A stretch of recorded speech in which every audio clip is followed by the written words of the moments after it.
Today is 2004 Chevy Cavalier. We're going to install part number BX1647 from Blue Ox. First thing to do is go ahead and remove this top portion of the front trim. Fasteners on the back side of this piece, and we can just pull straight out. We're going to remove this screw on the driver's side and repeat same thing on the passenger side. Next we're going to remove 3 fasteners, 1, 2, 3, inside the fender well. This is the driver's side, repeat the same thing on the passenger side. And there's 3 fasteners that are underneath the vehicle that we're going to remove, and the same thing on the passenger side.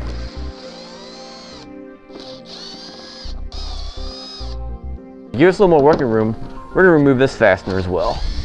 Now there's going to be 3 fasteners that we have to remove that are right behind the headlight.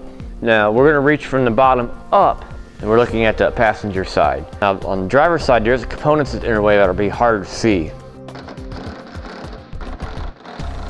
Okay, on this side, it might be just as easy to get a long extension to go all the way up in there. There's 2 fasteners in the bumper fascia. One right here that goes straight into the foam. At this point, we can go ahead and remove the front bumper fascia. Now we're going to remove this fastener right here so we can get the foam behind the bumper out of the way. All right, now we're going to remove this line, go into a pump. We're just going to use a trim panel tool. It's not dripping, so it looks like it's empty. But if it was full, we could slip another line into place. And then we'll put a bolt in the other end just to hold it, to plug it up so it won't drip everywhere. All right, now to remove these components, we're going to remove 3 fasteners. 1, 2, and 3, which is back here. Okay.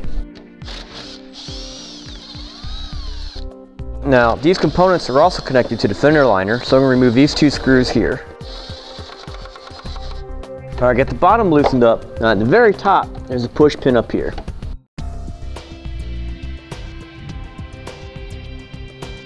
Driver's side's cleaned out now. Now go to the passenger side, and we gotta do the same thing. However, we just gotta remove the horn with this bolt right here and its bracket, and the wiring we just gotta move out of the way. And we'll also have to remove this push pin for the panel.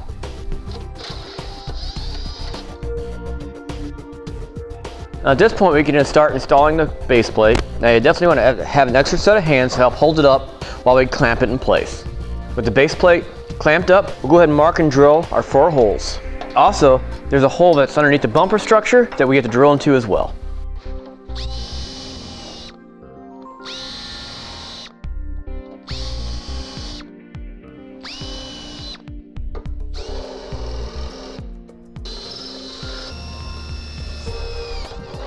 Okay. At this point, we can go ahead and start installing our hardware.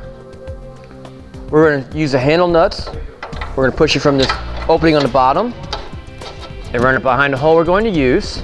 We'll run a lock washer onto our bolt and add a little bit of red Loctite to it. Then we'll go ahead and thread into our handle nut. We'll go ahead into the next one, leave everything loose until all the hardware is installed. Then we'll go ahead and tighten them down and then torque them down as specified in the instructions.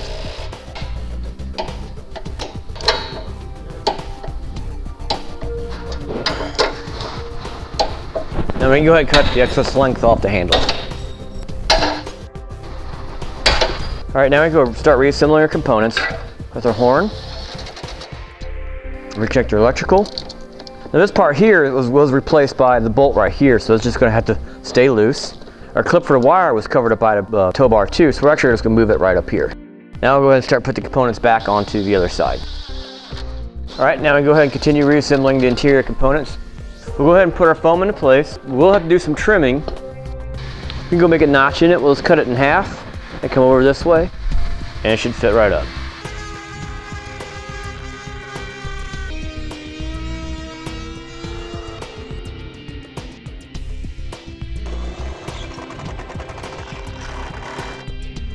All right, lastly, we gotta install our safety cables.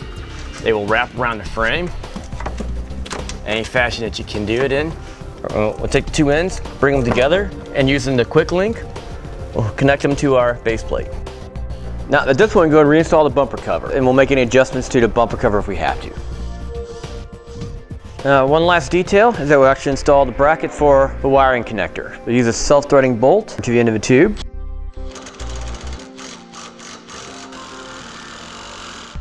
We can adjust the height of these to work with a 4-pole or even a 6-pole. Next we'll go ahead and install the tabs for our tow bar, and we're finished. That'll finish it for our install part number BX1647 from Blue Ox on our 2004 Chevrolet Cavalier.